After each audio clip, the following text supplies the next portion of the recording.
Spet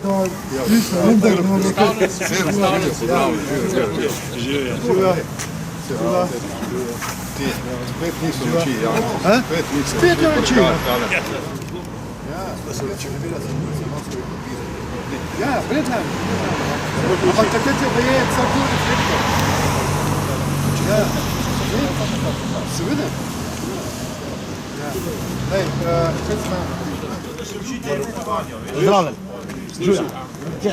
Jaz už mogu navaditi, ko ja tu, da je ilegal. Jaz se navaditi. Sve ti kaže. Dobar večer.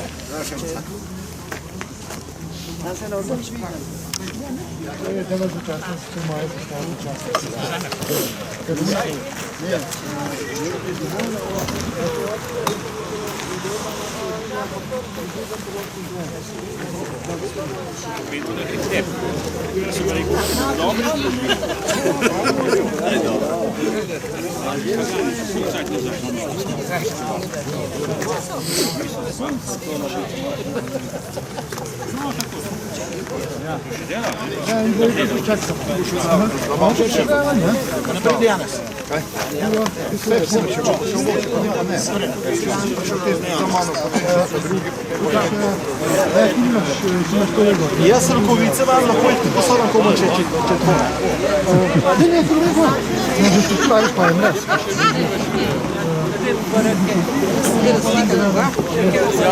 Pa da skrvaj.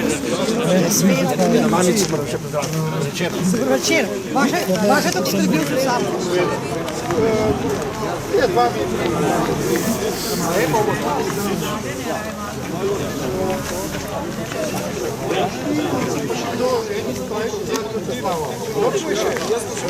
Ne vidim ga. Aha, prav. Prav, ja, pa tako zbojeno. Vzadi. Zdaj sem vzadi.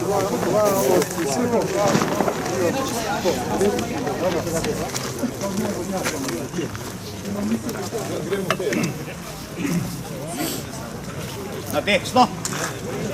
Na mesto. Odbor.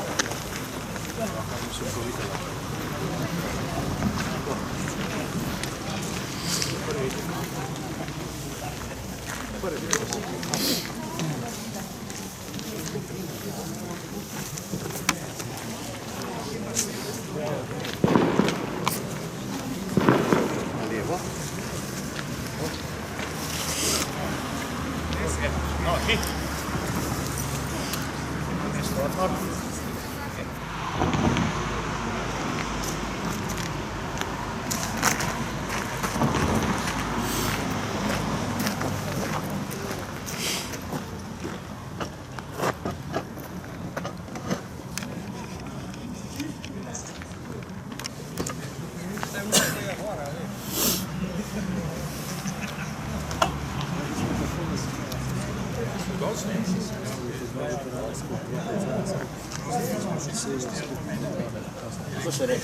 Ne bo mešano, veš.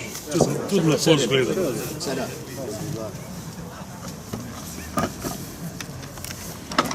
Ta kolona velja. Vidim!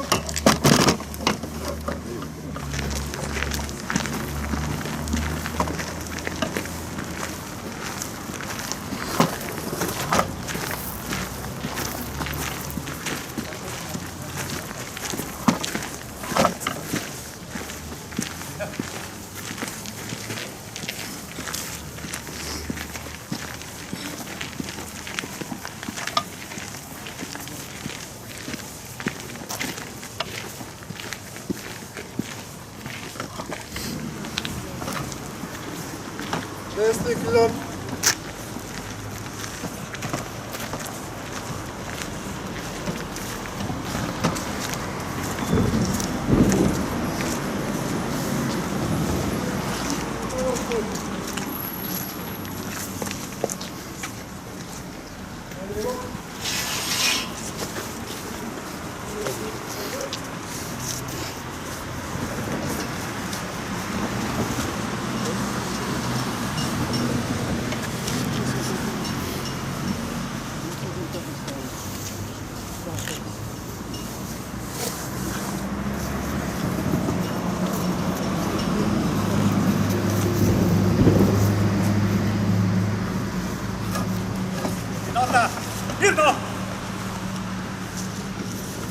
Ustavi Republike Slovenije. Čas 3, bo, prav!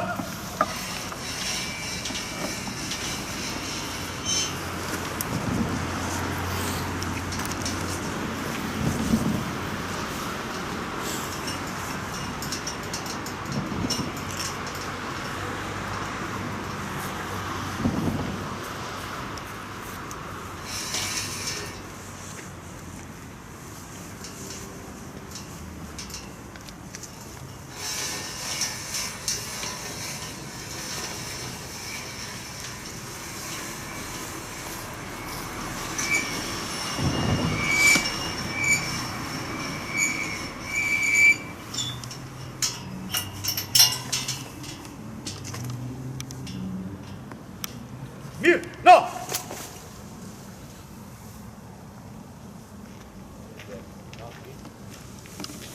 Na mesto odmor.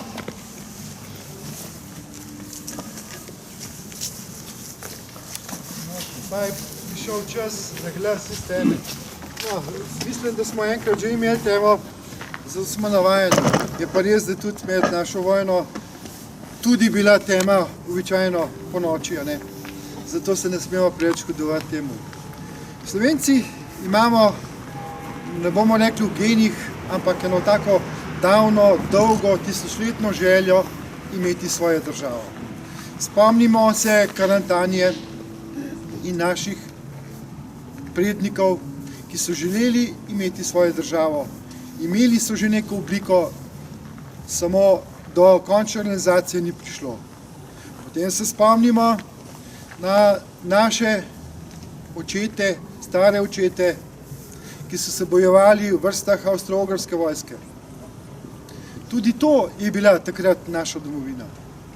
Spomnimo se borcev generala Maistra. To je bil prvi postroj slovenske vojske. Potem se spomnimo časov druge svetovne vojne. Takrat smo imeli Slovenci svojo slovensko partizansko vojsko.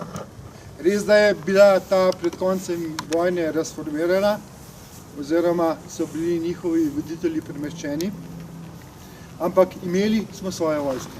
A do države še vedno nismo prišli. Bili smo v skupni državi, v kateri smo živeli kar dolgo. Predvsem mi, ki smo tukaj, imamo kar, moram reči, dolgo zgodovino te države. Je pa res, da je leta 1988 že začelo tleti, morda že tudi prej. Nastala je nova revija. Tam je bilo nekaj prosvetnih delavcev, ki so nekako oglaševali in pisali o tem, da bi bilo dobro, če bi mi živeli na svojem, da bi imeli svojo državo. No, to vrenje oziroma ta toplina, ta val domoljubja je naraščal in leta 90 so bile prve demokratične volitve. Na teh demokratičnih volitvah smo mi zbirali svoje člane, svojih strank in imeli smo svoje ljudi. In takrat je tudi padel dogovor, da bomo pred koncem leta, v današnji predbožični čas, imeli volitve oziroma referendum.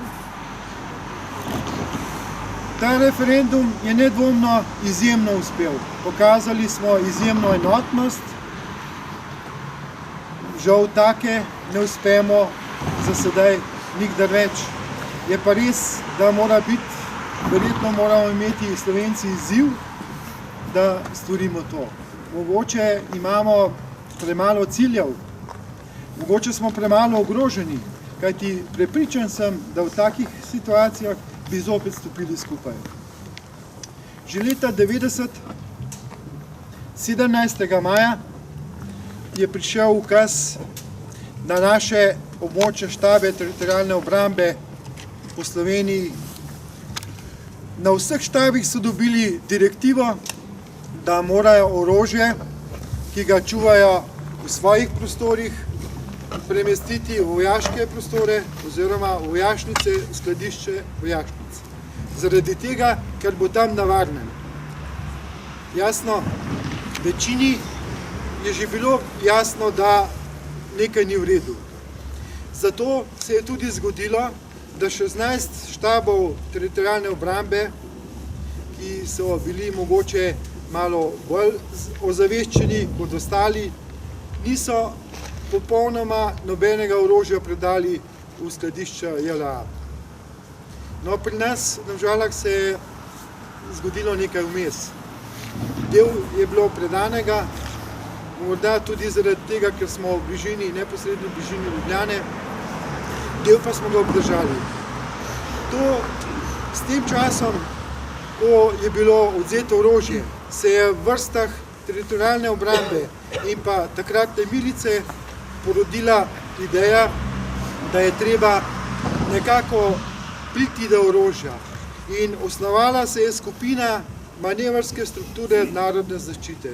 Ime je dokaj čudno, samo to ime je bilo takrat zaradi tega formirano, ker pač je najbolj ustrezalo tistim časom in ni bilo sumljivo. Ne more biti takrat tajna organizacija, ampak je bila javna, ki je sicer delovala tajno. Te manevrske strukture, te strukture so delovale po trojkah. Kot sami veste, kot ste že slišali, so bile trojke osnovane iz vrst policije, sedanjega Severja in pa teritorialne obrambe. In vedno je nekdo vedel za naslednjega, nikdar ni noben, razen tistih najvišjih, vedel za vse. Torej, šlo je sistem, da veliko je bilo, tudi v naši upravni enoti, nekoč bivše občine Domžale, je bilo 16 skladišč za orožje. No, to orožje se je sicer premeščalo nekaj še skladišča z Jaš, nekaj iz tovarn in pretežen del pa takrat iz borovnice oziroma iz drugih delov, ker se je pač izvzemalo. Ta skladišča, 16 jih je bilo, so bila razsejana širom po Sloveniji. Ljudje, ki so čuvali orožje ali del opreme, so dokazali svojim molkom, da znajo narediti, kar jim je ukazano. In dejansko ni prišlo do nobene izdaje skladišča, kajti če bi prišlo, bi bilo verjetno v tisti situaciji zelo narodno. Moramo reči, da smo izredno ponosni na ljudi, ki so čuvali orožje. Zato je pomembnost strukture manevrske narodne zaščite, kjer je lahko obenem računala na to orožje in formirala enote, ki so se junija naslednje leto 1991, zoperstavile Jugoslovanski ljudski armadi. Moram reči, da smo lahko ponosni, mislim, da vsi, ki smo tukaj zraven, da smo bili tudi takrat zraven. Kajti formirala se je nova država, naša država, Slovenija. Veliko je držav na svetu, ampak tistih narodov, ki bi imeli svojo državo, pa ni čisto vseh. Samo spomnimo se na Baske, Katalonce, Škote, ki nimajo svoje države. Mi, Slovenci, imamo. Zato bodimo ponosni na njo in upajmo, da bo odraščala in končno čez nekaj let tudi odrasla. Naj živi Slovenija. Vam pa lepe novoletne, prijetne praznike, ki so pred vami, in naj bi se v naslednjem letu vam dogodile večinoma lepe stvari, po katerih bi se radi spomenjali še naslednjo leto. Srečno 2016. Hvala. Samo bi povedal še, da ko mi zdaj gremo počasi pred halo. V hali se dobimo pred vhodom, pa gremo enotno noter v postroju v halo, tam na desni strani so sedeži rezervirani za nas. Po končanem koncertu, pa kot je že običaj, bomo nazdravili, kje že, saj verjetno veste, gostilni Juhan. Tam nas čakajo, kakšen kozarček bodo tudi imeli na razpolago, ampak to je na zdravje Slovenije, da veste, da ne bo pomote. še enkrat se vidimo pri Hale.